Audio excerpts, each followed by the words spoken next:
like my purpose, I feel, is to serve, is to live wholeheartedly and to inspire people to thrive. When you're leading an organization, and certainly when I got into the role that I'm in today, it was like, oh, I need to be this rather than what I am.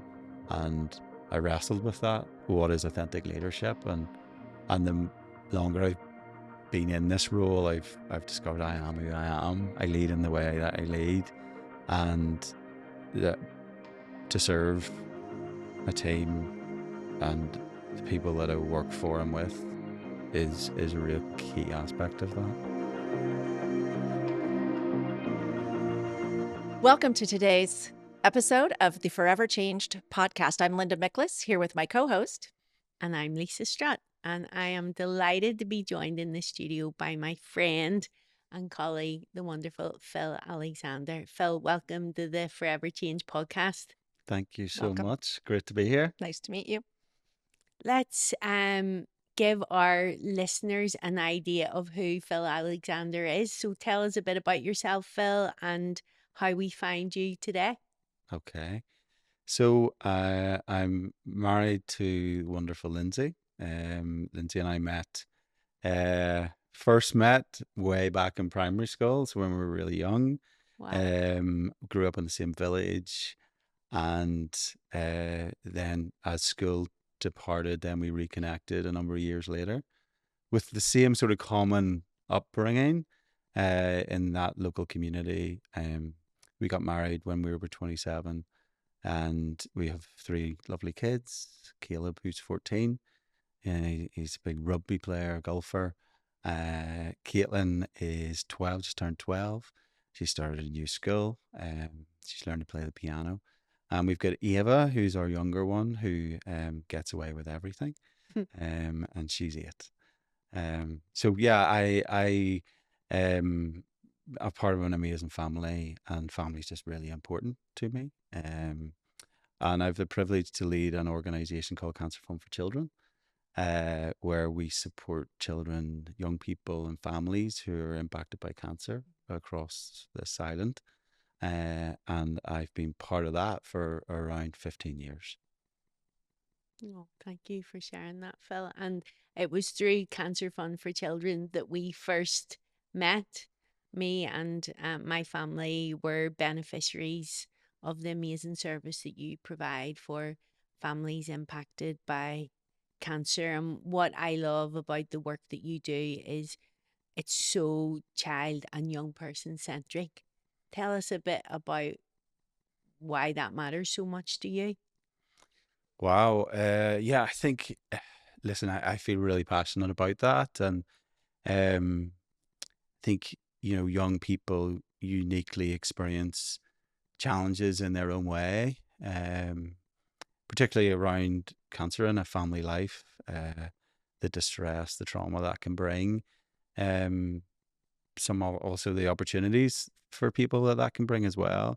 But I think for us, we want to ensure that we listen to young people, that we don't go in as adults telling them the way they should cope or experience something that is happening in their lives. Therefore, we want to create the most accessible support that is available for young people, um, and yeah, getting to understand them, getting to know them, their likes, what they don't like, is the way to do that. So yeah, I guess why that's so deeply rooted in me is because I came from youth work, and I kind of grew up with that in my life, and had some amazing experiences around that where I had individuals and people who really invested in me, but they got to know me before anything else, and really trying to model and grow a service and support network for families that ensures that children and young people have a real strong voice in that, and that we treat everyone as an individual, and they come to us as they are. That's why that, I guess, is so important for me. Yeah, and I've experienced that and seen the benefit of that for my own three children who were teenagers at the time when we first encountered your service.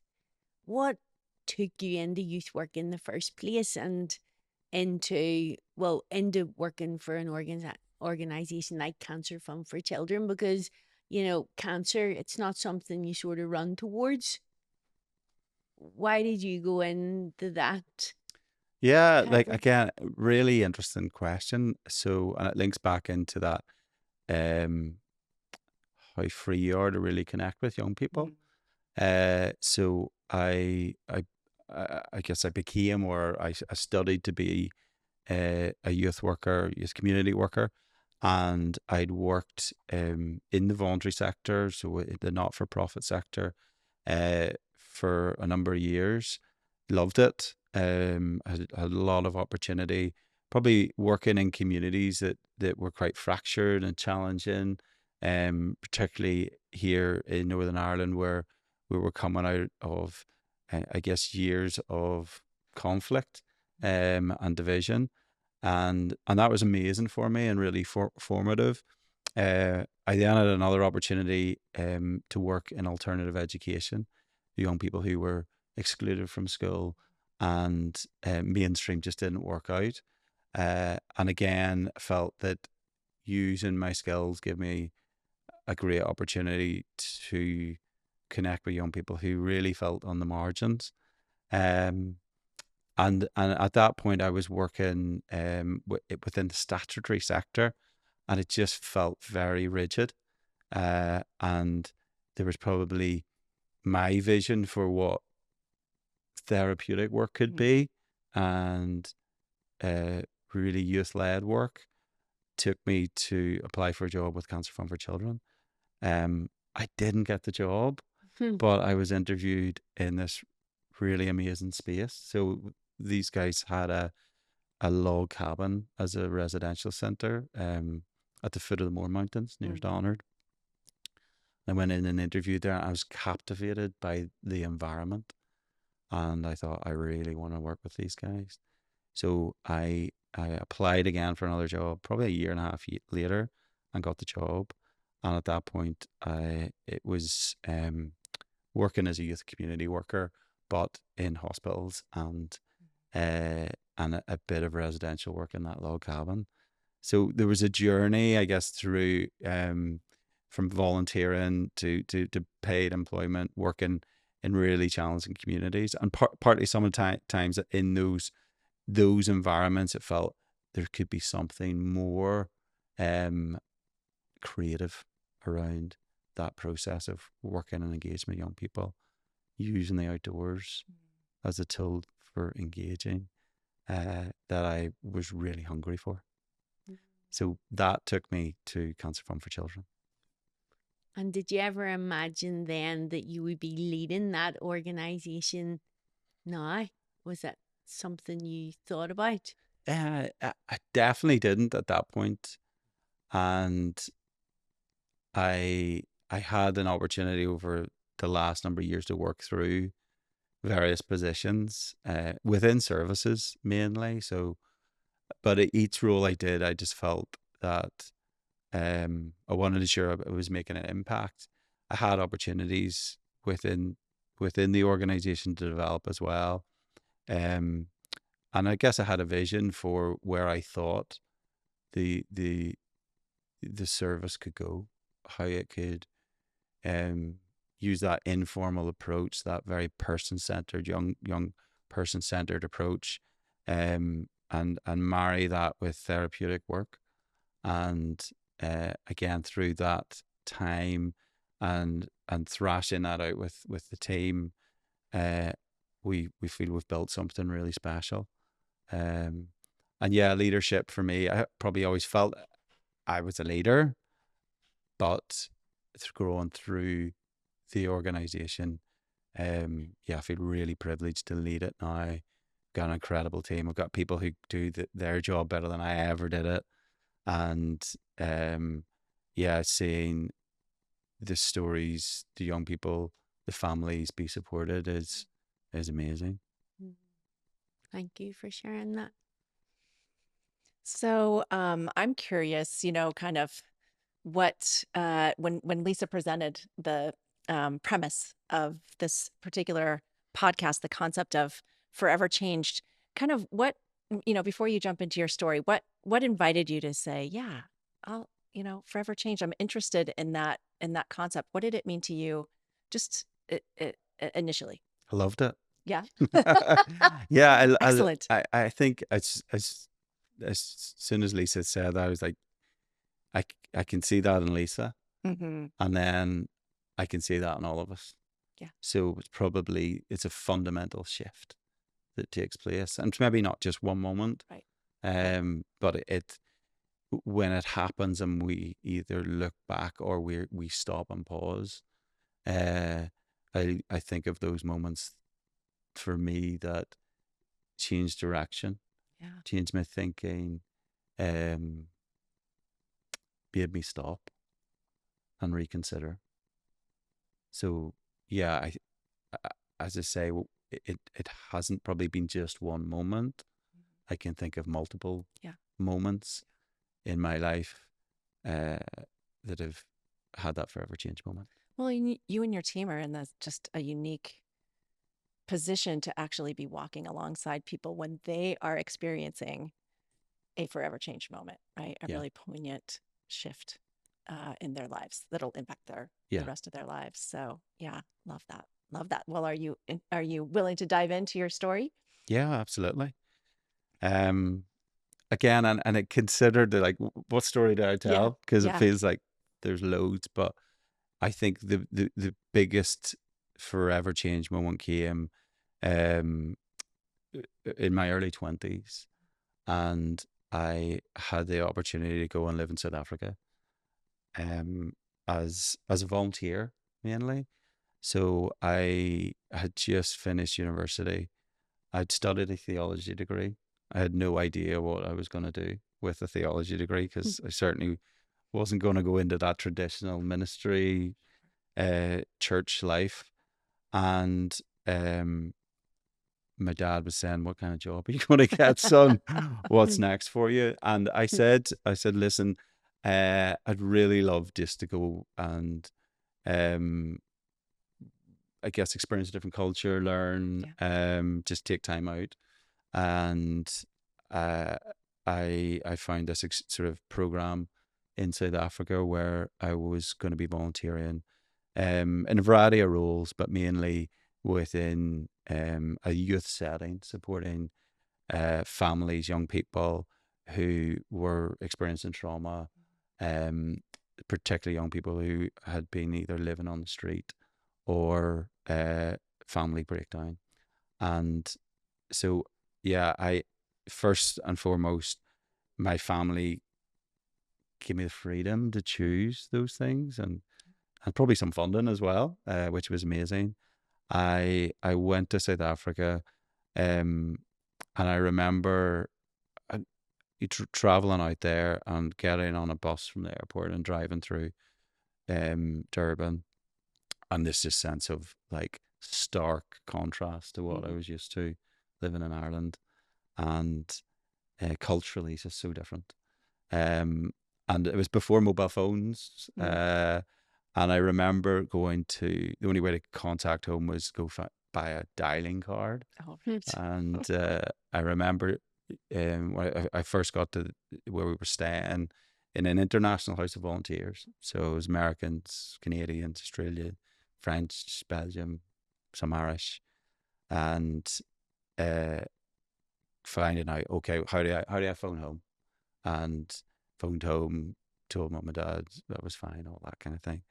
Uh, but so the first day induction, met this guy called Dennis Drennan, and Dennis ran this organization, and he was a guy through apartheid, a white guy who had really led change and opposed apartheid. Had been working in Zulu communities, black communities for a long time before anyone else was. So really well respected. Um, the majority of the people he employed were black South Africans, and he was uh, reaching out to support those communities. So I had this direct mentor who I guess, challenged what I had seen before. Um, and he had this incredible influence over me over a period of time. Um, he ran this a number of programs, but one of the programs that I was involved in was a wilderness therapy school, and it again was out in the mountains, very remote, different cabins. It had a sort of a bungalow with a big, massive fire pit where everyone ate. And we would have had groups of young people from 20 to 50 to 100 who would have came and camped there and stayed there. Some of the groups, maybe kids who were living on the street, and they stayed for maybe 4 weeks. It was like a reunification program. So the aim was to get them out of street life and then attempt to get them back into communities and rehomed with new families. There were some leadership programs with schools. Again, worked with a really diverse group of people. Uh, but Dennis' leadership style was all about service and servanthood. And uh, I just find it so stark to what I had experienced prior to this. And culturally, just really challenged. And like we spent a lot of time in the wilderness, so in the mountains, jumping off waterfalls and the rivers, walks, and everything that we were, I guess, trying to support young people in was using the outdoors as a therapeutic tool for change and allowing people to discover themselves. I guess find answers to some of the questions they were having, challenges, uh, using the outdoors, and so I was on this direction of like, what do I do next? And I was there was one day we were playing football in a field in Durban, and we would have taken like breakfast and like just sandwiches out to the kids, and they came and played, and some food and some clothes, etc. And like we always brought the crack. It was good fun. And I was standing there, and I'd been there for probably about 7 months at this stage. And so I a nice tan skin and all that there. And then this extremely white looking guy came walking across this football pitch. And I was like, he is totally not from South Africa. And he was strangely dressed, and it turns out he was Irish. And he was the director of the University of Ulster Youth Work course. Oh. Um, and he came over, and I got chatting to him. He's like, "What are you doing here?" And I was like, "What are you doing here?" And he said, "Listen, whenever you're back home, give me a call, and we'll get you on this master's course." And so I spent I think it was the next 6 months in South Africa, and after a year or so came back home, and I phoned him up, and he said, "Well, if you're going to do the masters, you need to be working as well." And I then had an opportunity to go and work um, in a part of Belfast uh, as a trainee youth worker in many ways. But I think the fundamental change and shift was experiencing this guy, Dennis Drennan, who saw people in a different way. How he served and led the community that he was working with, the love, the friendship he gave people, uh, but the outcomes from that work were life changing. His investment in people was so significant. He passed away about 2 years ago, and actually on the day of his funeral, me and a couple of friends we climb sleeved honored, Wow. because that's where he would have been. Sure. Like he was a mountain man, and he was, I guess, fixated on people. He wanted the best for the communities that he was part of, and he was willing to sacrifice everything to get there.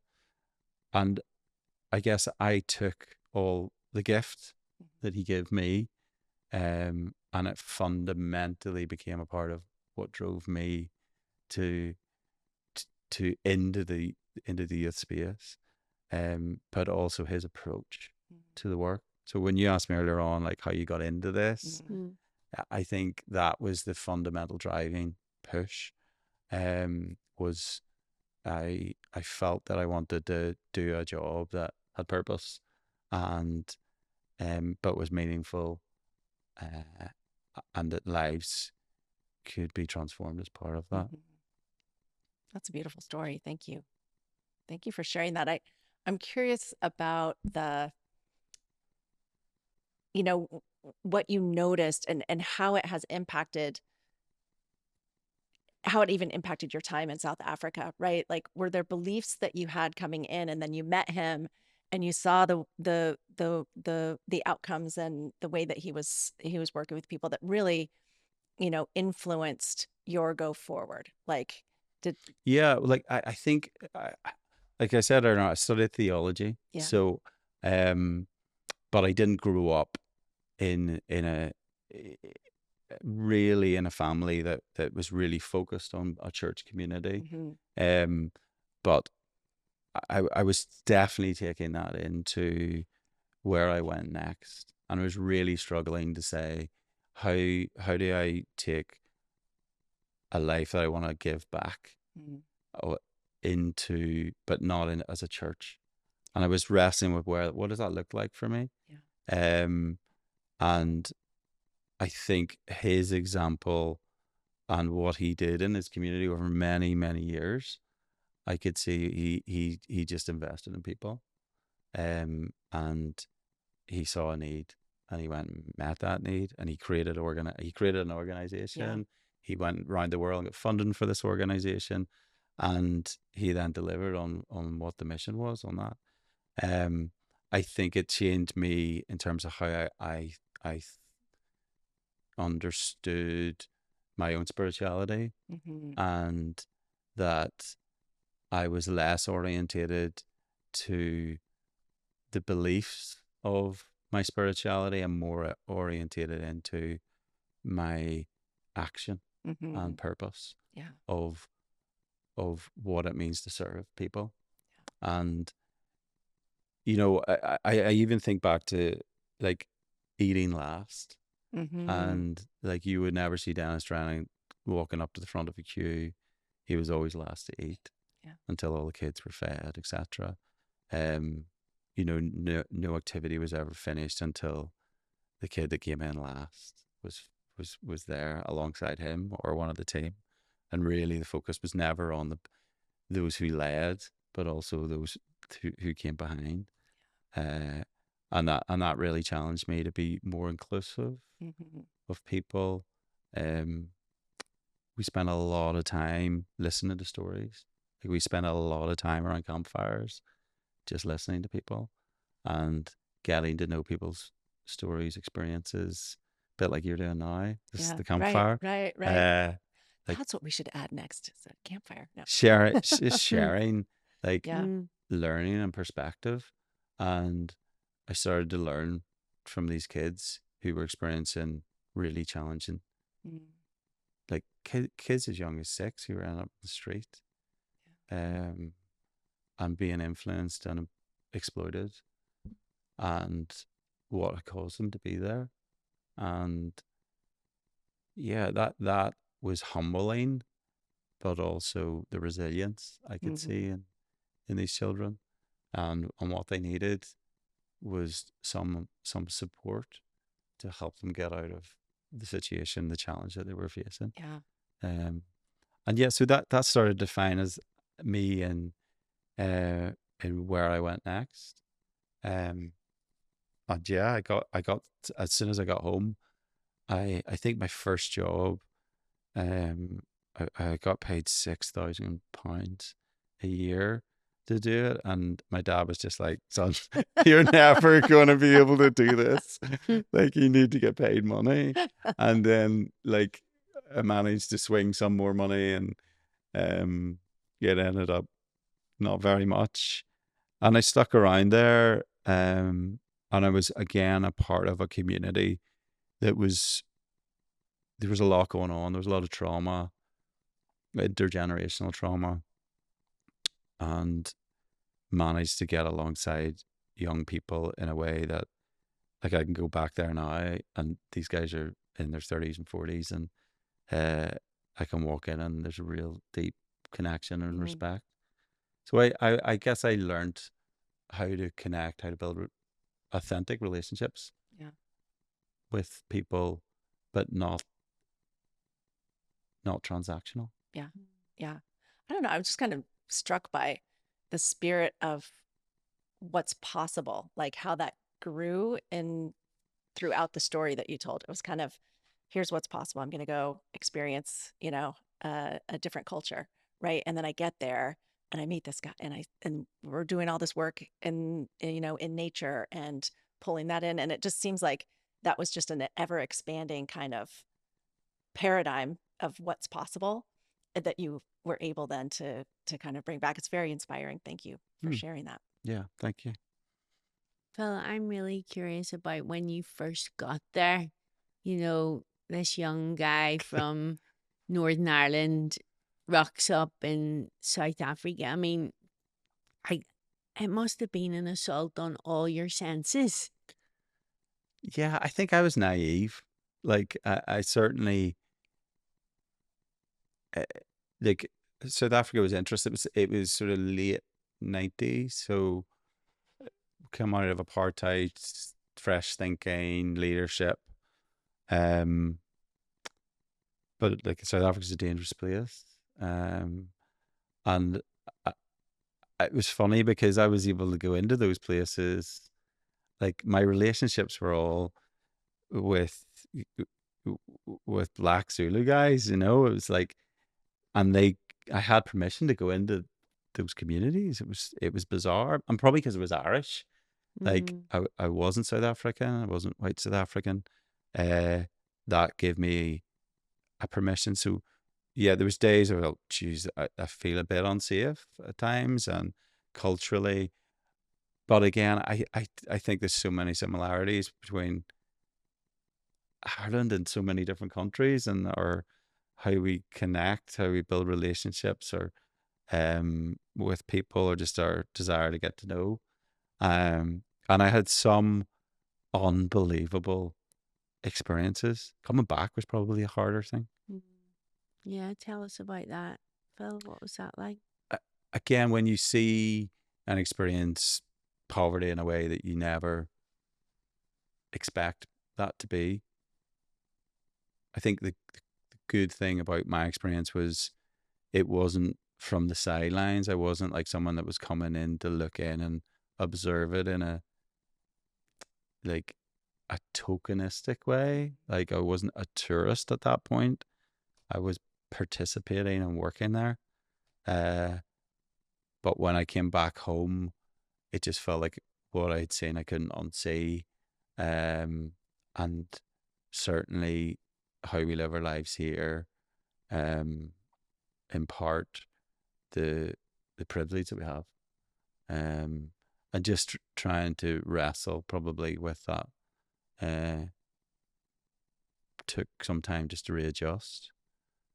I took a group back out, took Mm. a group of young people back out, Did you? Mm. um, from two different communities in Belfast, and it was like a cross community project here in in Belfast, and then we took those kids out to South Africa, and there was around 12 of them, um, and it was remarkable again to take those kids back to meet Dennis, um, and to experience this the wilderness school is called the Bree, and the opportunity they had to integrate and be part of that was unbelievable, and to see them come home and um,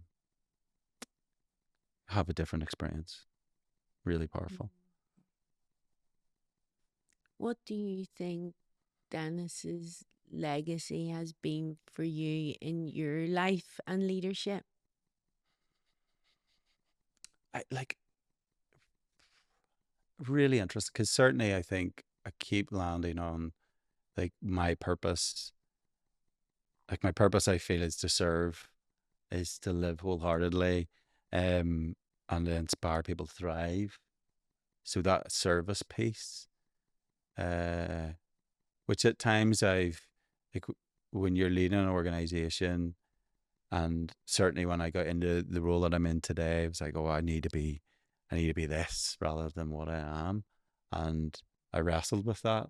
I remember us talking a wee bit about that at times, just what is authentic leadership, and the longer I've been in this role, I've discovered I am who I am. I lead in the way that I lead, and that to serve my team and the people that I work for and with is a real key aspect of that.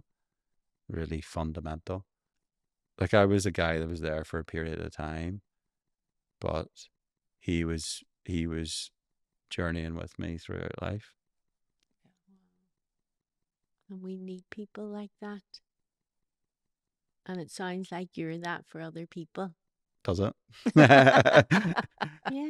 Yeah, like I think I working in the organization I work for, um we probably overuse the word privilege. But you had mentioned earlier on that like you get to see those forever change moments a lot of the time, Mhm. because that a forever change moment is when you come to a point in life and something shifts significantly. Yeah. And like I could have countless moments where I've sat with a family or sat with a young person and being on a ward and a kid getting really sick, um, arriving at a home to a wake. Uh, you know, a mum dying. And I told this story the other day. I was working with a young man, and his mum was very sick, and he'd no dad. He was around 15 years old, and we would have gone fly fishing together, and again, just because he loved fly fishing, and it was a way to connect with him and build relationships. But for him, it was the fishing that was that informal approach that worked for him, where he could talk, um, not like this, Mm. but in a different way. Mm. And for mum, like I know she died peacefully, knowing that he had someone that he could talk to. Um, and there are moments where you realize the fragility of life in your own life and your kids' lives, and often we're just in this roller coaster of every day. Um, but in this work, you stop most days, or you become aware of a family that um, is unwell or has passed away, and um, that isn't my story, Mhm. and but it's recognizes that we're part of that, but it also helps challenge how we live.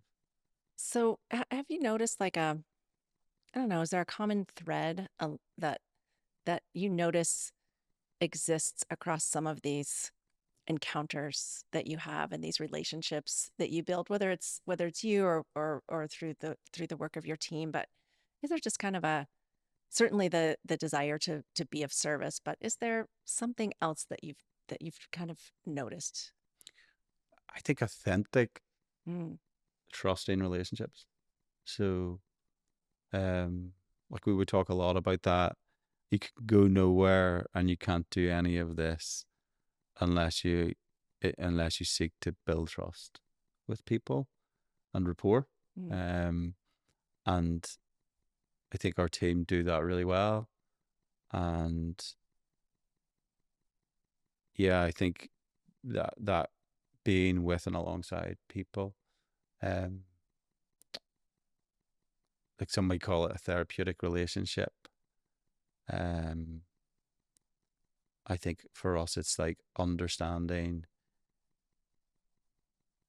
what interests someone has, what likes they have, what dislikes they have, um, being really authentic in how we listen to people and see behind all of that. I think I'm someone who likes to have a depth of conversation rather Mhm. than like take it just on the surface. Mm. And that's not for everyone. Mhm. So yeah, being discerning of what someone's experiencing, being Sure. respectful as well, that I don't have the answers for you. Um, but asking questions that allow you to discover for yourself maybe the resources that you have in yourself to cope Mm-hmm. better. Mm-hmm. That's what you love, that just sense of connection, certainly at a, kind of global and community level, but Mm. just that connection that they're able to build at the individual level is just, And I've seen I can that feel and it. experienced that, and there's something about you, Phil, when you ask a question, the the person you're speaking to, I think you really do mean that you want to hear the answer. I always get a sense when I'm in conversation with you that you care about what I have to say. I think that's a sadly rare gift and quality in human interaction, that the person actually wants to hear what you have to say and is prepared to take the time to listen and go on a little journey of exploration with whatever that is. And I've seen you do it with others as well. And um, you take time, you're present. Yeah, like again, thank you for that. Um, I once spoke to a mum, and we used to do these like evaluations of the work. Well, we still do, but she before she filled it in, she's like, the only thing I have to say to you is the greatest gift you give my son was your presence.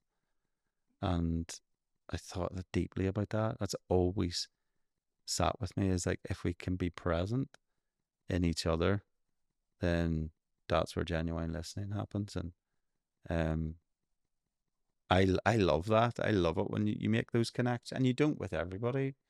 Like but the common connection is, I think, just respect and being gentle in your Mm. approach. Um, the opposite of that, sometimes being too forceful, um, having the answers, being too quick to speak. Mm. So yeah, I think it's important for me, for us, what we do to um is to listen. And I think like I'm challenged by that, because when I lead a team and lead an organization, is like when we get into the default of I'm supporting a family, yes, that's easy. But when I'm leading a team, when I'm in a team of managers, am I doing that as well? And um, when I'm interacting with my peers, am I doing that? And I challenged myself the other week, because uh, I caught myself on just an interaction. It's like that. That's not me living my values. I was living outside of them. Mm.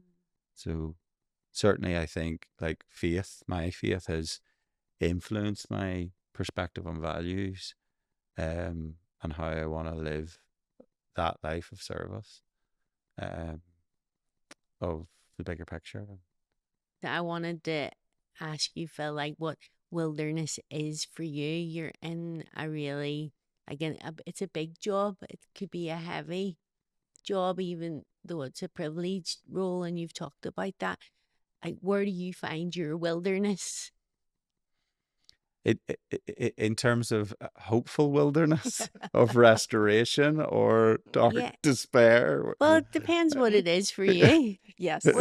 Both, both and. Like I think like where I find my wellness, where I come most alive, certainly when I get to connect with people, and really connect with people and feel I'm present, listening, and I'm being changed by people's stories. I get a lot from that. Um, I think then just naturally the outdoors I love. Um, like the surfing aspect. which I don't do enough of. But when I'm in the water, like that flow piece, you feel it flow, you feel connected, feel still, feel calm. Up hills and mountains, out walking. So they're the places that I feel alive. Certainly with family, like when I've just been really conscious, just being at when I'm at home with family, just delighting in the kids and Lindsay, and just going, wow, this I get to have these guys as part of um, my closest network and see them grow and thrive and develop. Um, I'm part of a church community now, and feels a really authentic place that actually a group of people that express love and care and feel really probably surprised that I'm in a community like that and found a community like that. But it has certainly given me, I think the hope even in the faithfulness of those people to look out for us and our family, and to invest in our family and our kids. Uh, that's where I've found joy. I think the other side of wilderness is fear of failure, the constant challenge of, what if I fail? What if I mess up? What if I don't get to where this? Or what if I let people down? What if we can't put the service together the way we think we could, and we're not able to support more people? What if we don't get the money we need to get? And the mindset piece of that, which can become debilitating. And really recognizing this past year, particularly, is what triggers me to get to those places and what I need to do to pull me out. Overthinking those can become debilitating. And the strategies I need to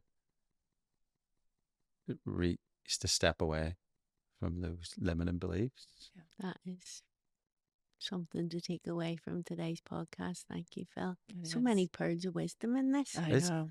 I'm like, this is why why we wanted to do this. So thank you for bringing it alive for us Yeah. and with us today. Thank you, Phil. I've learned so much Mm. about you today as well. We'd love if you have just one kind of pearl of wisdom or one piece of advice that you would like to share with our listeners.